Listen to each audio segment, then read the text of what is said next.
Delphine already? Yes, sir. Yes, sir. I met her when she first came in. Yeah, actually, we met on Facebook already. All right, here we go. Alright. That sound gonna be alright with that going on? It worked out real well the last time. Okay. Can you see me?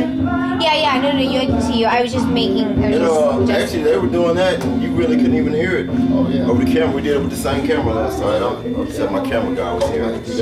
He was sick this time. I said, man, I knocked another. That's me. I already lost one crown.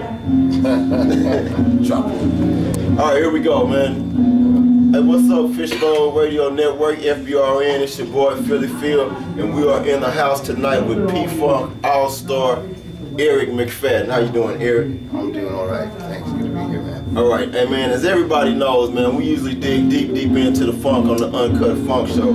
But tonight, man, we have a cat that's so well versed in every genre that it'll blow your mind. And man, we're just gonna dig off into this. Eric, first thing I want to know, man, is your styles are so diverse, man. When we got ready to do this, and I heard I was gonna meet you, I just started checking you out and listening to your different music, and I went online and bought a few jams here and there to kind of get a cross section.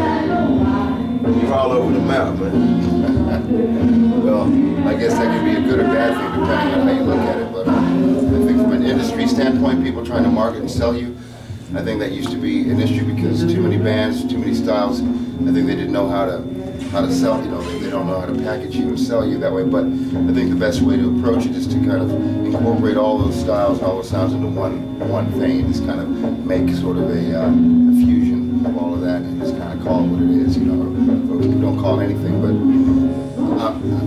I just feel naturally compelled to play all these different styles of music because I'm interested in different stuff. You know, I can't really limit myself to one thing because I just become overwhelmingly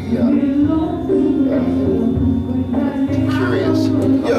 Yeah. I just want to explore as many new territories as possible. I think no matter what you're playing, ultimately, it can only help you to expand your horizons and diversify as far as your listening and learning goes. Man, I feel that, like, you know, a lot of times I tell one of my sayings is free your mind. Okay. And I tell people all the time, yeah, it's gonna follow. You know, and I tell people all the time, free your mind. Because on our show, I mean, we get deep into the funk and then sometimes we just go all the way left with it. And well, I mean, look at George, right? Funkadelic, what he was doing with Funkadelic in Parliament in the beginning was that very thing. I mean, they were to bring in new things to the funk from the get-go. You know what I mean? They were from acid rock to country to gospel to you know, to anything they could get their hands on. So, I mean, Funkadelic was all about exploring new territories and breaking the rules. You know. That's why they've been my favorite band probably since I was 13 13 years old, man. It's always been my favorite band. Funkadelic changed my life, man. When I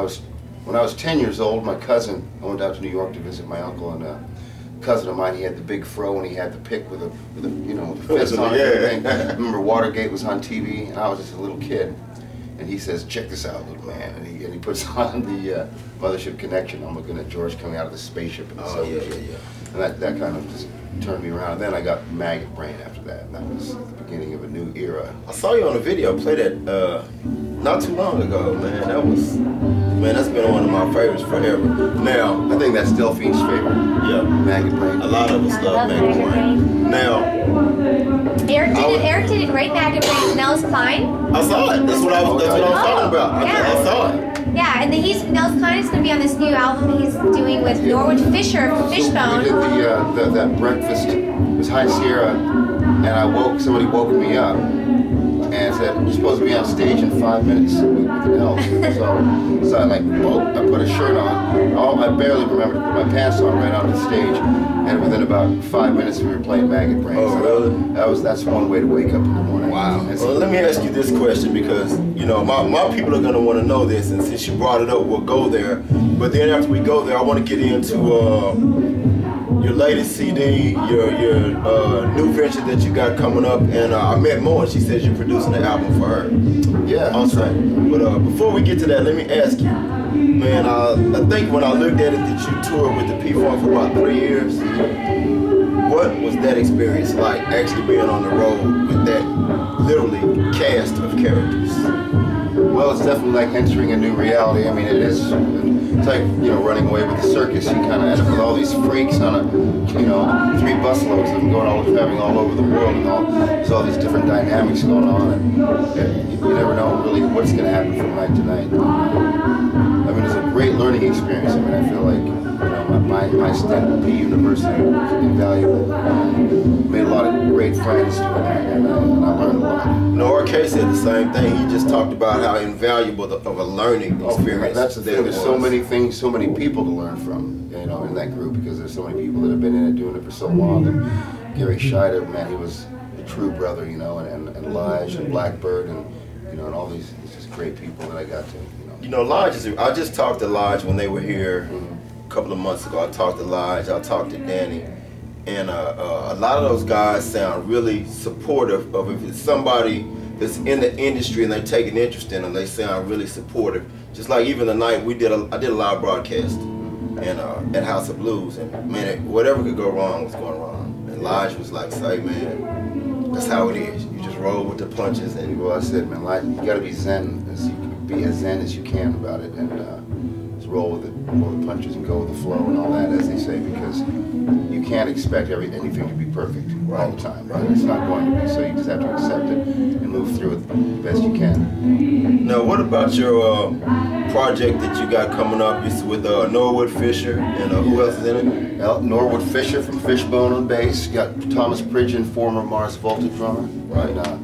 2 badasses. I mean, needless to say, but and that's a project that we just started working on. It's being produced by Fine Entertainment and Silverback, you know, in conjunction. Okay. So Delphine Suter being one of the producers on that project. I believe she's in the house right now. And we're very excited about this. We went to the studio, to High Street Studios in San Francisco a couple weeks ago, and laid down a few tracks. So we'll be coming out this summer, probably in June, doing a few gigs and finishing the record then.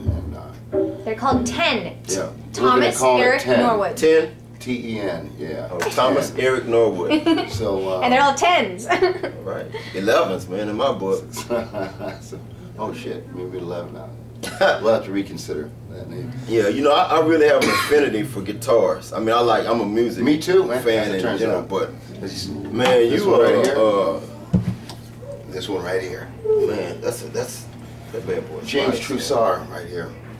Custom, it makes beautiful instruments. Just got this one recently. Oh, really? Love I was about to this say, I hadn't seen you on any videos with that. That's because I've only had it for a few days. Okay, that explains all of that. You've seen the shiny red one yet? Oh yeah. All the time. So yeah, It's like that candy. was cool, man. That was cool, man. Now let me ask you this. I usually I tell people all the time, man, because people look at musicians a lot of times, and they look at musicians as these like superheroes that, you know, celebrities, and they play music and they're happy all the time and they please the crowd, and you know, when I talk to people, I'm like, dude, they're working. Well, people do have this kind of misconception about musicians often. They're under the illusion that this all just happens magically with no effort. You just kind of appear at the venue and it's a party, and then you disappear into the ether and you show up again and you play. But it's most of the work it happens off the stage. I mean, that's the fun part. And it's getting to that point. That's all the work. There's a lot of, and you really need a team of people, really effective people behind you that you can trust to handle things. You know, like, I mean, not just the musicians, but you know, the other folks, like having.